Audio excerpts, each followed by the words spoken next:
Particular video में हम cover करने वाले एमी ऑर्गेनिक्स के बारे में।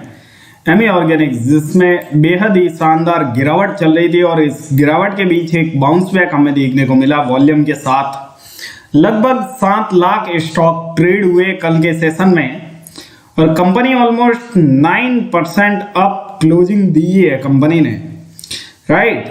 लेकिन ये खुशी सिर्फ एक ही दिन टिक पाई और नेक्स्ट डे यानी कि आज के दिन कंपनी ने टॉप लेवल से 1.5% का फॉल शुरू कर दिया है।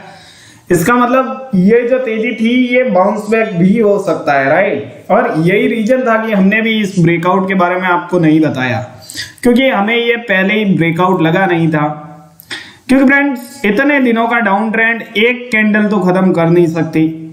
और सबसे पहली बात तो ये कि 1000 से पहले इस कंपनी के अंदर कोई भी बाइंग है ही नहीं, राइट।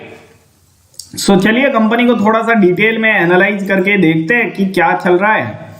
सबसे पहले तो देख लीजिए, पहले लिक्विडिटी काफी अच्छी रही अगले 10 दिन तक, यानी कि फर्स्ट डे कंपनी में 11 मिलियन स्टॉक ट्रेड हुए, सेकेंड डे कंपनी में जो है ऑलमोस्ट 4 मिलियन स्टॉक ट्रेड हुए एंड उसके नेक्स्ट डे ऑलमोस्ट जो है 7 मिलियन के आसपास स्टॉक ट्रेड हुए। फिर धीरे धीरे ये स्टॉक की ट्रेडिंग जो है काफी कम होती गई। आज के दिन कंपनी में 2 लाख वॉल्यूम आया है और ऑलमोस्ट 1 लाख, 1.5 लाख, 2 लाख के आसपास ही कंपनी का एवरेज वॉल्यूम अभी करंटली निकल के आता है। थोड़ा सा हायर वॉल्यूम आया कल के दिन, 9% अप थी कंपनी, तो ऑलमोस्ट 7 लाख के आसपास का वॉल्यूम ट्रेड हुआ, राइट। अभी वॉल्यूम को कर लेते हैं हाइड एंड यहाँ पे चार्ट पैटर्न को समझते हैं। तो कंपनी 50% का लिस्टिंग गेन देती है, राइट।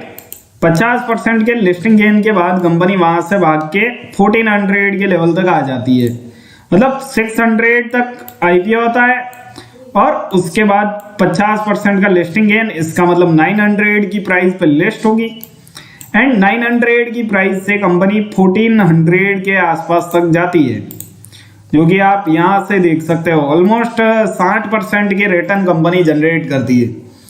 अब इस चीज को काफी ध्यान से समझिएगा, बहुत ही शानदार सिनेरियो है, राइट। तो यहाँ पे ये एक कंसोलिडेशन बनता है टॉप लेवल पे, फिर इस कंसोलिडेशन का ब्रेकआउट जैसा सिनेरियो बनता है ये, राइट। एंड उसके बाद कंपनी सीधा ब्रेकडाउन देती है 5% का 19 अक्टूबर के दिन और वहां से फॉल शुरू होता है।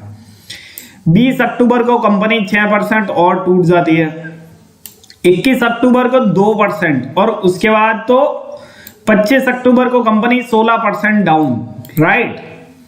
उसके बाद कंपनी थोड़ा सा फ्लैट होती है, ऑलमोस्ट अपने सपोर्ट लेवल को जो है जगाती है, लेकिन ज्यादा सस्टेन नहीं कर पाता वो लेवल एंड अगेन जो है अपने को ब्रेकडाउन देखने को मिलता है, राइट। इस ब्रेकडाउन का बाउंस बैक आता है, ये आप देखिए, ये ब्रेकडाउन का बाउंस बैक और वो उसी रेसिस्टेंस जहां से ब्रेकडाउन शुरू हुआ था वहां से टकरा के अगेन गिरने लगता है। फिर 1000 के लेवल के आसपास रेसिस्टेंस फेज होता है एंड फिर अगेन वहां से फॉल हो जाता है। अगेन एक कल के दिन का बाउंस बैक आता है और अगेन फॉलिंग शुरू हो चुकी है। 1.6% ऑलमोस्ट डाउन आ चुका है। 1.6% का डाउनफॉल, कम डाउनफॉल तो बिल्कुल भी नहीं होता, राइट। ये सिनेरियो हमारे सामने अवेलेबल है। अब थोड़ा सा चार्ट को क्लीन करके समझने की कोशिश करते हैं कि यहाँ पे आखिर हुआ क्या है। तो ये एक प्रॉपर वे में डाउनफॉल, ये उसका बाउंस बैक, ये एक डाउनफॉल, ये उसका बाउंस बैक, ये अगेन एक डाउनफॉल, ये उसका बाउंस बैक, ये अगेन एक डाउनफॉल, ये उसका बाउंस बैक एंड यहां से पॉसिबिलिटीज यही है कि अगेन एक डाउनफॉल अपने को देखने को मिले, राइट। ये जो है सिनेरियो करंटली अवेलेबल है। ये मंथली लेवल का स्ट्रक्चर है, पिछले 4 महीनों से कंपनी लिस्टेड है।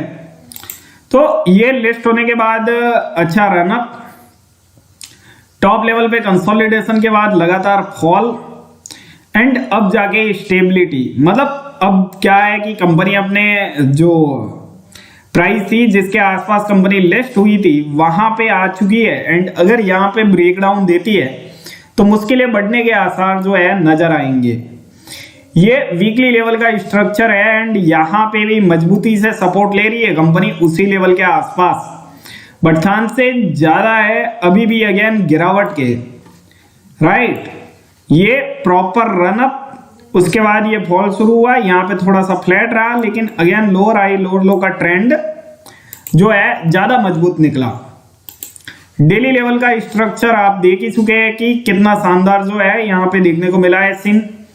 रन अप, कंसोलिडेशन, फॉल, उसके बाद लगातार लोअर हाई लोअर लो का डाउनफॉल, राइट। और छोटे टाइम फ्रेम में देखना है, आप बिल्कुल देख सकते हो ये कल के दिन का जो है रन अप था, एंड ये आज के दिन अगेन टॉप लेवल से प्रॉफिट बुकिंग देखने को मिल रही है। ट्रेंड बिल्कुल डाउन है, कोई भी बाइंग का सिग्नल जो है करंटली चार्ट के ऊपर देखने को नहीं मिल रहा है, और 1010 के लेवल से पहले तो बाइंग नजर भी नहीं आ रही है, राइट। सो चलिए चलते हैं कंपनी के फाइनेंशियल स्टेटमेंट एंड बाकी के डेटा को एनालाइज करने के लिए। तो सबसे पहले अगर अपन डिलीवरी चेकआउट करें तो कंपनी में 30-40% के एवरेज डिलीवरीज है, और लास्ट ट्रेडिंग सेशन में 20% की डिलीवरीज ली गई, बट वो क्वांटिटी टर्म में ऑफकोर्स ज्यादा थी। मेजर अपडेट के बारे में बात करें, कोई भी लेटेस्ट न्यूज कंपनी के अंदर देखने को नहीं मिली है, और कॉर्पोरेट एक्शन भी अब तक जो है हमें यहाँ पे देखने को नहीं मिला है, क्योंकि एक तो लिस्टिंग को ज्यादा टाइम हुआ नहीं है, राइट। मेजर फीड के बारे में बात करें तो कोई भी लेटेस्ट मेजर फीड नहीं है। 23 दिसंबर का अपडेट है कि यानी कि कल के दिन का Ami Organics to transfer production operation of speciality chemical biz at Ankleshwar to Jhagadia facility, right. तो इनके कुछ जो है ऑपरेशन से रिलेटेड डेटा है जिसके बारे में बताया हुआ है, जिसका पॉजिटिव इंपैक्ट पड़ा एंड कंपनी 9% अप गई, बट उसके बाद अगेन ये फॉल कंटिन्यू रहा। तो मतलब एक अच्छी न्यूज थी इनके प्रोडक्शन से रिलेटेड, जिसका इफेक्ट हमने कल के चार्ट पे देखा। देखिए म्यूचुअल फंड को कंपनी कुछ खास पसंद नहीं आ रही है। आप देखिए 4 म्यूचुअल फंड टोटल इन्वेस्टेड है, जिसमें SBI health care opportunity fund है जो 27 करोड़ के आसपास की होल्डिंग रखता है, UTI health care fund 10 crore की होल्डिंग रखता है, एंड उसके बाद Sundaram small cap and Kotak डेब्ट जो है ये 2 फंड है, ये दोनों फंड बहुत ही कम होल्डिंग रखते हैं, 5 करोड़ के अंडर की, राइट। बाकी के पैरामीटर कंपनी के चेकआउट कर लेते हैं। तो यहाँ पे आप देखिए ये कंपनी के बिजनेस के बारे में जानकारी है, जहाँ पे ये रिसर्च एंड डेवलपमेंट के ऊपर जो है काफी ज्यादा वर्क करती हुई हमें नजर आ रही है, राइट। इसके अलावा यहाँ पे आप देखिए ये डिफरेंट टाइप के एपीआई डेवलप करती है। एपीआई बोले तो एक्टिव फार्मास्यूटिकल इंग्रेडिएंट, इसके अलावा एडवांस फार्मास्यूटिकल इंटरमीडिएट्स, कुछ new chemical entities, agrochemical, fine chemical, ये सारी चीजें डेवलप करती है। 14 सालों से ज्यादा की लेगेसी है इनकी इस बिजनेस के अंदर, एंड यहाँ पे आप देखिए ये कंपनी का जो है डिटेल डेटा है, कुछ रेशियोज है इंपोर्टेंट। तो 3428 करोड़ का मार्केट कैप है, स्मॉल कैप कैटेगरी की कंपनी है। स्टॉक का प्राइस अर्निंग रेशियो 63 का देखने को मिल रहा है। रिटर्न ऑन कैपिटल एम्प्लॉयड 33% का है, और रिटर्न ऑन इक्विटी 39% का देखने को मिल रहा है। प्राइस टू बुक वैल्यू 7 के अराउंड है। इसके अलावा ऑपरेटिंग प्रॉफिट मार्जिन कंपनी के 23.6% के नजर आ रहे हैं। प्लेजिंग बिल्कुल जीरो है। 11 करोड़ के आसपास का डेब्ट है कंपनी के पास, एंड रिजर्व कंपनी 445 करोड़ के ओन करती है। डेब्ट टू इक्विटी 0.02 देखने को मिल रही है, तो डेब्ट टू इक्विटी एकदम ना के बराबर है कंपनी के अंदर, राइट। चलिए बाकी के पैरामीटर जो है एक बार चेकआउट कर लेते हैं। तो यहाँ पे अगर आप एमी ऑर्गेनिक का बाकी का डेटा चेकआउट करो तो कोई भी अपॉर्चुनिटी, कोई भी थ्रेट कंपनी में नहीं है। कुछ वीकनेस है, जैसे कि एमएससीडी ने जो है नीचे की तरफ क्रॉस ओवर दे दिया, मतलब वीकनेस शो की है। कुछ स्ट्रेंथ है, जैसे आरओए इंप्रूव हुआ है एंड कुछ अदर्स। यहाँ पे अगर अपन बिग शार्क इन्वेस्टर की जो है होल्डिंग देखें तो वनाजा सुंदर अय्यर ने यहाँ पे 2.47% के स्टेक ले रखे।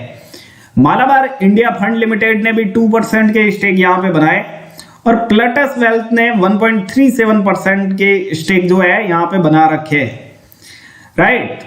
बाकी के पैरामीटर अपन चेकआउट कर लेते हैं यहाँ पे। तो ईयरली बेस पे कंपनी का डेटा जो है करंटली आई थिंक अवेलेबल नहीं है, बट क्वार्टरली रिजल्ट आप देख सकते हो। जून क्वार्टर एंड सितंबर क्वार्टर, दोनों ही क्वार्टर में कंपनी का रेवेन्यू अच्छे से ग्रो हुआ और नेट प्रॉफिट भी अच्छे से ग्रो होता हुआ देखने को मिला है अपने को।